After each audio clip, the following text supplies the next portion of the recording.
हाय बच्चे, I am Aditya Joshi. Welcome back to our channel. NEET 2026 pass में आने वाला है।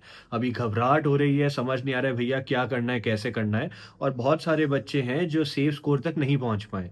तो मैं तुम्हें एग्जैक्टली बताता हूँ कि गारंटीड स्कोर इंप्रूवमेंट कैसे देखने को मिलेगा। ये वीडियो दो पार्ट में होगी। First part of the video, first segment of the video में मैं तुम्हें एग्जैक्टली बताऊंगा कि मैं तुम्हारी हेल्प कैसे करने वाला हूँ। And second part of the video में मैं तुम्हें बताऊंगा कि तुम्हें क्या क्या चीज़ें कवर करनी है, कैसे करनी है, और पेपर कहाँ से आएगा। तो इस वीडियो को ढंग से देखना। सबसे पहली चीज़ ये है कि बच्चों, मैंने इंडिया की एक लार्जेस्ट एम्स की कम्युनिटी बनाई जहाँ पे 15 से ज़्यादा एम्स दिल्ली के टॉपर, 400 से ज़्यादा एम्स के toppers and 2 all India rank 1 है। ये पूरी एम्स दिल्ली की जो टीम है ये रेडी है तुम्हें लास्ट के कुछ महीनों के लिए नीट से पहले गाइड करने के लिए। इसका मतलब डेली टारगेट्स, डेली क्या करना है, डेली टू डू लिस्ट, और हर एक बच्चे को उसके हिसाब से गाइड करने के लिए। बेसिकली अगर आप ड्रॉपर हो, पार्शियल ड्रॉपर हो, क्लास 12 के स्टूडेंट हो, तो आपको आपके हिसाब से गाइड किया जाएगा। डेली बताया जाएगा क्या करना है, आपको बस आंख बंद करके उसको फॉलो करते रहना है। गारंटीड स्कोर इंप्रूवमेंट देखने को मिलेगा। और जिन बच्चों ने हमें ज्वाइन किया था उनके लास्ट इनटेक में ही 45 डेज के अंदर स्कोर 300-400 मार्क्स से जंप कर गया था। ठीक है, यहाँ तक कुछ बच्चे ऐसे भी थे जिन्होंने हमें 100-150 मार्क्स पे ज्वाइन किया था और उनका स्कोर 650 तक चला गया था। सो इट ऑल डिपेंड्स कि आप कितना इनपुट देने को रेडी हो, और ये अपॉर्चुनिटी दोबारा आपको नहीं मिल पाएगी। आप खुद सोचो, एम्स दिल्ली के टॉपर्स पर्सनली आके आपको गाइड करेंगे। तो ये ज्वाइन करने के लिए रेडी रहना। 15 फरवरी को शाम 7 बजे हमारे इंटेक्स ओपन हो जाएंगे। लिमिटेड सीट रहेंगी और कुछ समय के लिए इंटेक ओपन रहेंगे, कुछ दिनों के लिए ही रहेंगे। तो it will be first come first serve basis. Usually हमारी मेंटोरशिप की प्राइस 6-7 थाउजेंड रहती है, 10,000 रहती है। बट हम चाहते थे कि मेजॉरिटी बच्चे इसको ज्वाइन कर सके। तो इस वाले इनटेक के प्राइस खाली 2,500 रहने वाले हैं फॉर द 2 मंथ्स, 2.5 मंथ, जब तक ये चलेगा। ठीक है, तो इसके लिए ट्यून्ड इन रहो, रेडी रहो। ज्वाइन कैसे करना होगा तो आपको लिंक मिल जाएगा ज्वाइन करने का। 15 फरवरी शाम 7 बजे ये होगा हमारे ऐप के अंदर। तो हमारा ऐप है आदित्य जोशी, जो आपने आई होप ज्वाइन कर रखा होगा। iOS एंड्रॉयड दोनों जगह अवेलेबल है।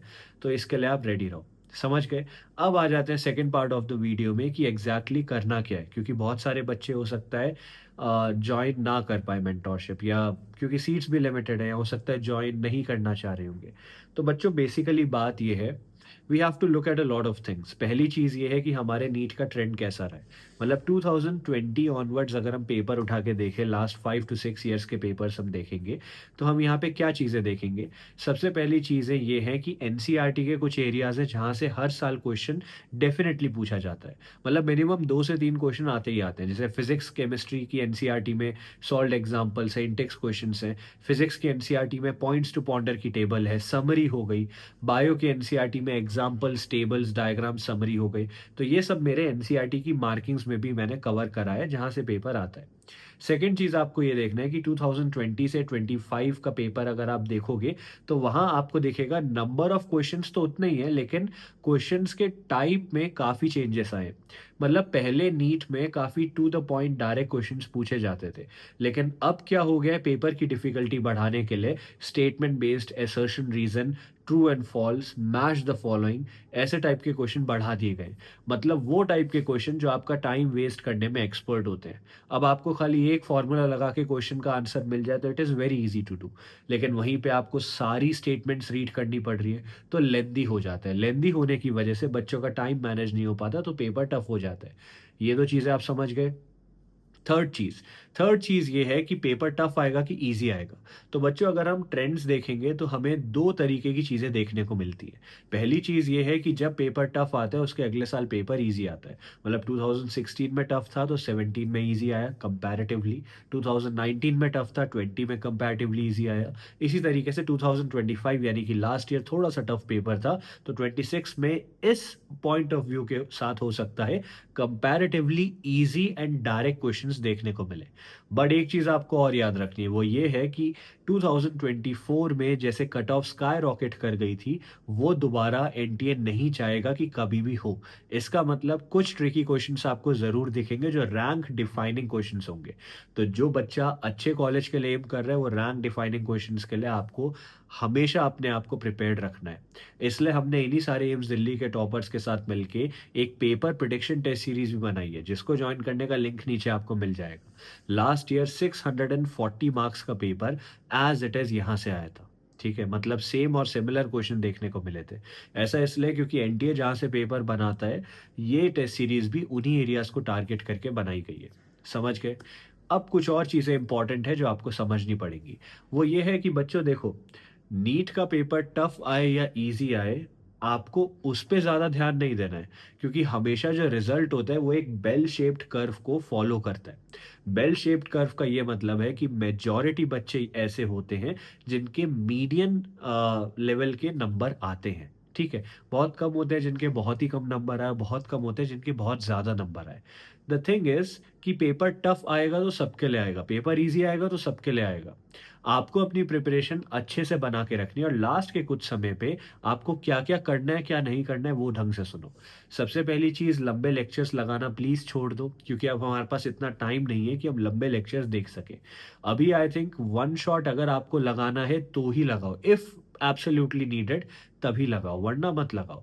अभी आपको क्या करना चाहिए, मैंने एक लिस्ट ऑफ टॉपिक्स आपको बना के दी है फिज़िक्स एंड केमिस्ट्री की, उसको कंप्लीट करो। मोस्ट रिपीटेड टॉपिक्स हैं लास्ट 7 टू 15 ईयर्स के। एनसीईआरटी की मार्किंग्स जो मैंने बताई, इसको कंप्लीट करो। थर्ड चीज़, क्वेश्चन प्रैक्टिस पे ज़्यादा ध्यान दो, बिकॉज़ प्रैक्टिकल एप्लीकेशन बहुत ज़्यादा इंपॉर्टेंट है। अगर आपने थ्योरी अच्छे से पढ़ ली, आपने लेक्चर्स अच्छे से देख लिए, आपको थ्योरेटिकल आता है, आपने समझ लिया कि ठीक है मैंने चैप्टर कवर कर लिया, लेकिन क्या आप उसके क्वेश्चन बना पा रहे हो कि नहीं, that is a very big question that you need to answer. At the end of the day what matters is कि आप क्वेश्चन बना पा रहे हो कि नहीं बना पा रहे हो। एक चीज़ और मैं सजेस्ट करूँगा, बहुत सारे बच्चे कैलकुलेटर लेके क्वेश्चन सॉल्व करते हैं। Please do not do that. एक लास्ट डिस्कशन इस वीडियो का ये रखते हैं कि बच्चों, जेई का पेपर जो था, उसमें जो फर्स्ट सेगमेंट के क्वेश्चंस थे, वहाँ पे केमिस्ट्री में टफ क्वेश्चंस आए थे। तो क्या भैया उसी तरीके का टफ पेपर नीट में देखने को मिल सकता है? अब देखो, ऐसा ज़रूर होता है कि जेई से कुछ क्वेश्चंस ट्रिकल करके नीट में आ जाते हैं, और बहुत बार जेई का पेपर टफ हो तो up to a certain extent NEET का पेपर भी टफ आता है, लेकिन ये डायरेक्ट कोरिलेशन हर बार नहीं देखा जाता है। तो यू कैन नॉट जज NEET based on directly JEE का पेपर टफ आया इजी आया। बट मैं ये ज़रूर कहूँगा कि बहुत सारे बच्चे इन बातों से इन्फ्लुएंस होके क्वेश्चन प्रैक्टिस में जेई के क्वेश्चंस लगाना चालू कर देते हैं। बच्चों, क्वेश्चन प्रैक्टिस करते समय सबसे पहले आपको जो सबसे इंपॉर्टेंट क्वेश्चन है उनको कवर करना है।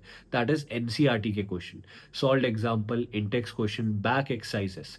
Then go for PYQs. PYQ लगाते समय लास्ट 30 साल के एक साथ उठा के मत लगाओ, पहले 5 साल से चालू करो।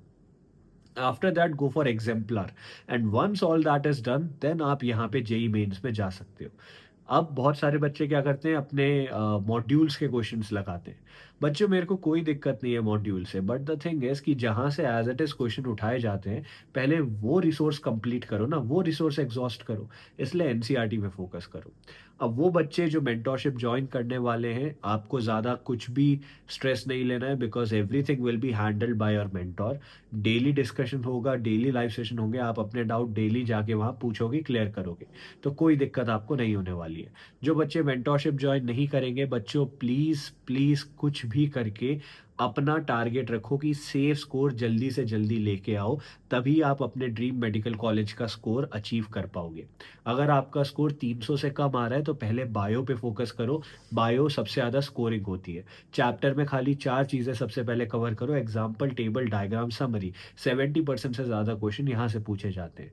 मेरी लिस्ट ऑफ टॉपिक्स कंप्लीट करो, क्वेश्चन प्रैक्टिस बढ़ा दो, यहाँ से इंप्रूवमेंट दिखेगा। बाकी आई होप कि आप सब लोग मेंटोरशिप ज्वाइन कर पाओ। बच्चों प्लीज़, मैं आपको दोबारा बोल रहा हूँ, शाम 7 बजे 15 फरवरी को जैसे ही मेंटोरशिप के इनटेक ओपन होंगे, it is first come first serve basis. जाते ही ज्वाइन करने का ट्राई करना है आपको, ठीक है? मेंटोरशिप ज्वाइन करोगे, अच्छे से फॉलो करोगे, गारंटीड स्कोर इंप्रूवमेंट दिखेगा। Thank you.